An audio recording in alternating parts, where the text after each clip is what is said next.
Produced by Leonardo DiCaprio and directed by Twilight director Catherine Hardwicke, Red Riding Hood is an updated look at the classic Brothers Grimm fairy tale. This time, instead of a young girl, we have an early 20s woman, and the big bad wolf is indeed a werewolf. When I began seeing the previews for this film, I was intrigued and looked forward to it. Unfortunately, the film did not live up to the previews. It comes across as another Twilight wannabe with something of a Jaws subplot, as Gary Oldman plays the part of a werewolf hunter. Overall, it's a real disappointment. The entire plot dangers of the werewolf is overshadowed by the very teen drama-driven romantic subplots. The Brothers Grimm must be turning in their graves wondering what happened to their original classic. The only happily ever after in this fairy tale is when you get to leave the theater. I give Red Riding Hood 2.5 tickets out of 5.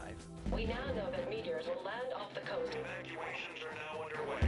When meteorites turn out to be an invading alien force, the battle for Los Angeles begins. Thus begins a horrifically poor excuse for a science fiction action movie. Aaron Eckhart, who portrays Staff Sergeant Michael Nance, is a fine actor, but his talent is completely wasted on this project. Give me an exit down that alley! A plethora of explosions and combat screams are what await you in the theater if you go to this one. The one saving grace of this film is that it is not in 3D. With all the jump cut editing and documentary style photography, vomit bags would have been necessary if 3D was a factor. I give Battle Los Angeles 2 tickets. You might be better off renting a DVD this week. Out now is Mark Wahlberg and Christian Bale in his Oscar-winning role in The Fighter, Matt Damon and Bryce Dallas Howard in Hereafter, and one of my favorite sitcoms, Coach, the complete 4th season, starring Craig T. Nelson and Jerry Van Dyke.